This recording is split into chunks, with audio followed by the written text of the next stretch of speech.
Assalamualaikum warahmatullahi wabarakatuh. Kami dari kelompok 9, kelas A Data Science and Analytics. Di sini kami akan menyelesaikan tugas mini proyek dengan mengambil data Pokemon Index. Adapun anggota dari kelompok kami terdiri dari 3 orang. Yang pertama itu Herunisa Jabir, yang kedua In Farlina, dan yang ketiga Abdul Aziz. Di sini kami membuat 3 business question. Yang pertama itu bagaimana perkembangan generasi Pokemon, yang sebentar saya akan jelaskan. Yang kedua yang akan dijelaskan oleh In Farlina, yaitu tipe yang memegang stat terbaik di dunia Pokemon. Yang ketiga yang akan dijelaskan oleh Herunisa Jabir, yaitu jenis Pokemon yang terkuat dalam pertarungan.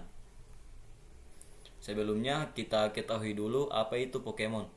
Pokemon atau Pocket Monster Saku adalah salah satu maskot Nintendo, merupakan makhluk yang misterius dengan banyak rahasia, diciptakan oleh Satoshi Tajiri pada tahun 1995.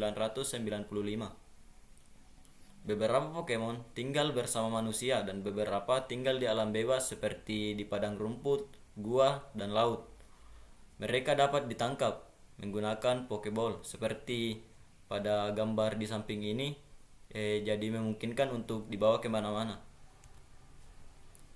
Yang pertama itu generasi Pokemon atau business question yang pertama yang akan dijelaskan oleh saya sendiri. Sebenarnya jumlah Pokemon belum diketahui jumlah pastinya, tetapi dilihat dari generasinya, Pokemon terdiri dari 6 generasi.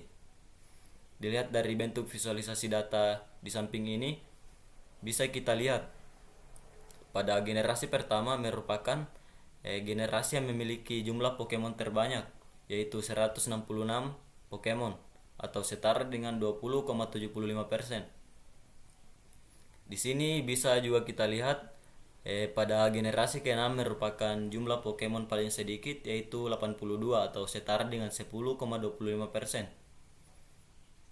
Bisa juga kita lihat di sini pada generasi ganjil memiliki jumlah Pokemon yang lebih banyak dibanding dengan generasi genap.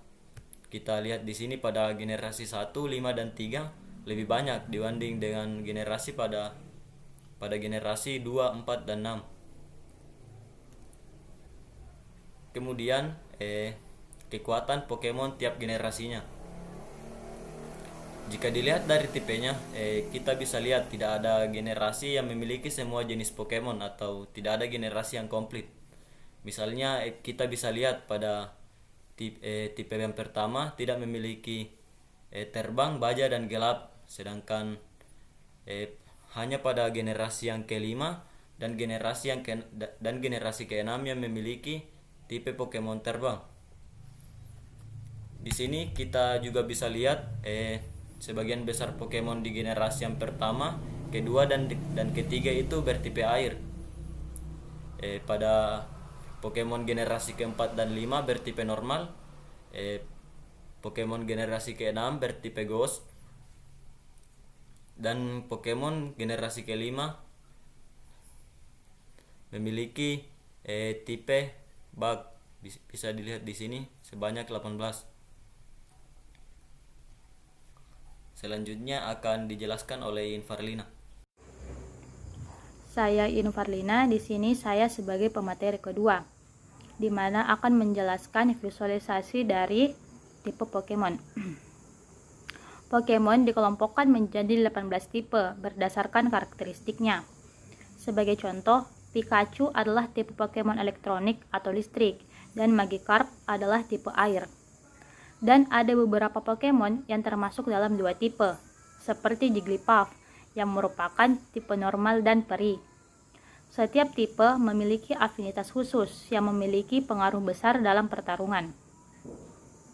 Pada visualisasi ini dapat diperhatikan bahwa terdapat not available pada 5 tipe teratas sekunder type, yang berarti banyak dari jenis Pokemon yang tidak memiliki tipe sekundernya.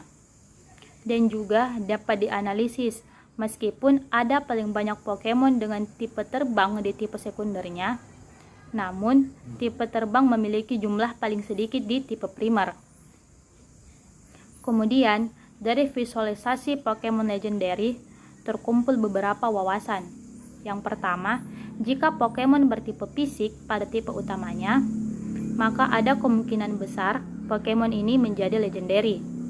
Yang kedua, dari perspektif tipe sekunder, jika Pokemon memiliki terbang sebagai tipe sekundernya, maka kemungkinan Pokemon ini menjadi legendaris lebih besar.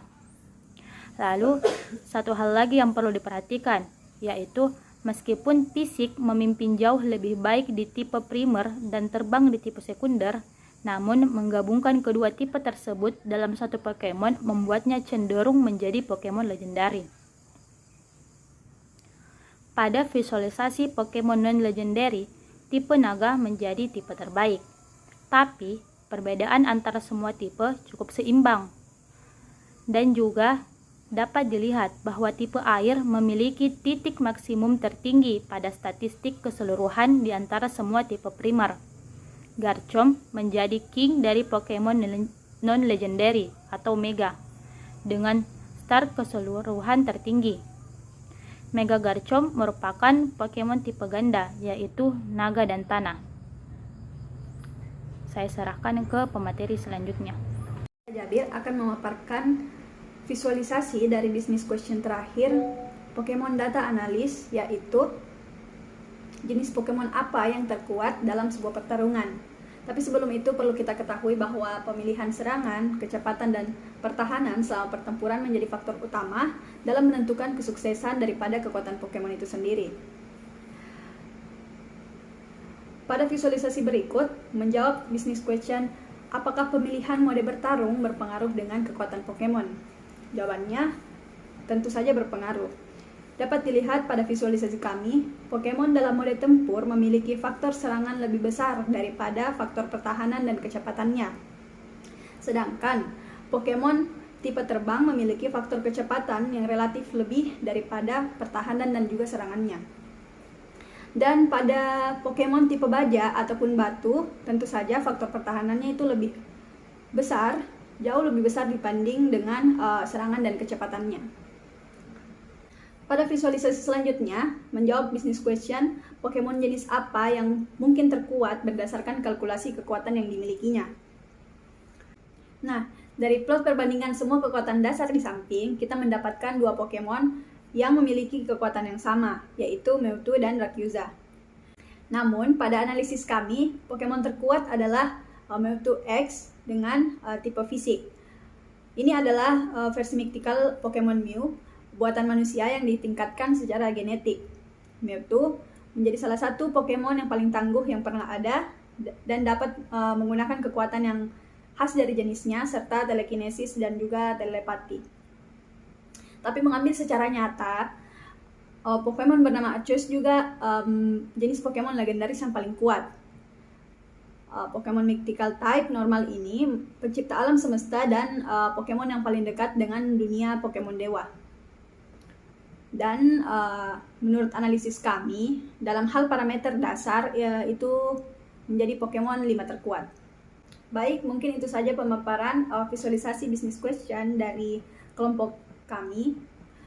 Adapun kesimpulan yang dapat kita ambil dari visualisasi yang tadi, ada begitu banyak Pokemon di dunia Pokemon, dan dengan begitu banyaknya statistik yang berbeda di dunia Pokemon, kami telah menganalisis status keseluruhan dan juga status serangan untuk mengetahui Pokemon mana yang dapat membantu di dunia Pokemon.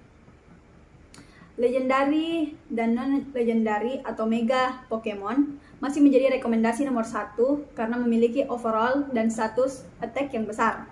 Tapi jika ingin memiliki Pokemon non-legendaris atau mega Pokemon, itu bisa mencoba Pokemon naga atau dragon untuk memastikan perjalanan Pokemon jauh lebih mudah. Namun, sayangnya di analisis kami hanya menghitung statistik berdasarkan keseluruhan dan juga statistik serangan.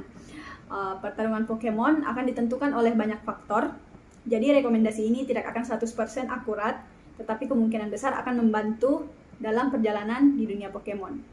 Baik, itu saja. Sekian, wassalamualaikum warahmatullahi wabarakatuh.